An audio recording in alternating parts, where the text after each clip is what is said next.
And so 1 Thessalonians chapter 4, the back part of verse 11, section C, it says, Paul's giving them instructions, and to work with your own hands as we commanded you. Now, simply put, laziness is not a Christian virtue. It's not. We're to work. The people of God should always be known as honest, hardworking people, because in all our work, we work for the Lord, not to please people. We know at the end of the day, we account to Jesus. We're going to stand before him. We're going to give our account to him. So any work we do, we are doing for him. We're his. Culturally, in the Roman world, there was a little bit of a problem. The empire did seem to have a problem as it grew on in the years with laziness among its citizens. Okay, so some of their citizens didn't necessarily like to work because every citizen in the Roman Empire had a right to bread.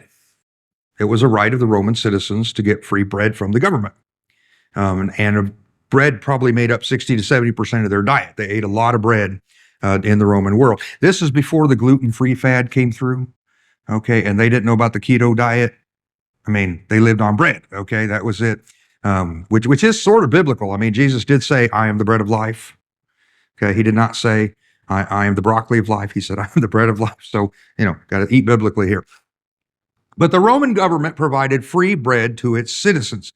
And this seemed to have started out under the old republic, where it was really a special measure when there were food shortages and need. The Roman government would step in and provide, but it became a standard expectation of citizenship, and which made many of the citizens dependent upon the welfare of the state.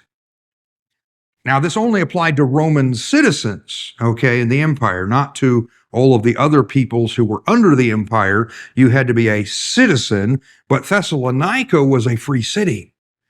And many of the people who lived there would have been Roman citizens and would have had a right to free bread. The Roman government learned under the Caesars that, a good way to keep the population submissive was to provide them with bread and circuses, is the way they put it, or entertainment. If people were fed and they were entertained, they tended not to revolt, no matter how corrupt the government became. Because if they revolted, they wouldn't have their bread and they wouldn't have their entertainment. Now, I'm glad that we don't have to worry about this type of thing, because our citizens would never be distracted from civic matters by food stamps, celebrity concerts, and football games. Okay, we don't have that problem. So just throwing that out there for you. But Paul is kind of addressing that issue because there is this tendency in the Roman citizenship to depend upon the free bread from the government. The second dynamic Paul seems to be addressing, and we'll see this more as we get into his teaching on the return of Christ, particularly in 2 Thessalonians, but Paul was addressing one of the problems within the church, and that's that people knew Jesus was coming back, so why should I invest? Why should I work? I mean, I can get some free food over here at the church. Why work? I'll just wait for Jesus. I'll sell everything I own and live on a mountaintop and wait for Jesus to come. We can't imagine that, right? If I need something, I can get a food box at church. It'll be okay. I don't have to work. Paul's answer to these issues, probably both these issues, and this is in 2 Thessalonians chapter 3, verse 10, he writes, in fact, when we were with you, this is what we commanded you. If anyone isn't willing to work, he should not eat. Paul said, don't depend on welfare from the state or from the church, but instead get off your backside and get out there and work. And if you're not willing to work, you don't eat. This would solve a lot of our own societal problems, okay, if we applied this. They're not going to apply it because they're in sin. But I'm telling you, this is a biblical concept.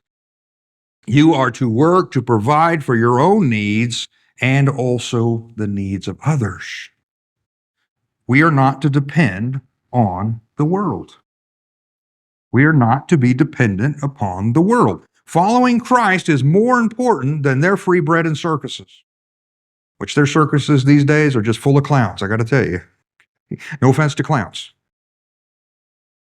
We are stating to the world when we are independent that we can't be bought. Our loyalty to Christ is more important than anything they have. We can't be bought with their money. We can't be bought with their food. We can't be bought with their wealth. We can't be bought with their entertainment. We follow Jesus.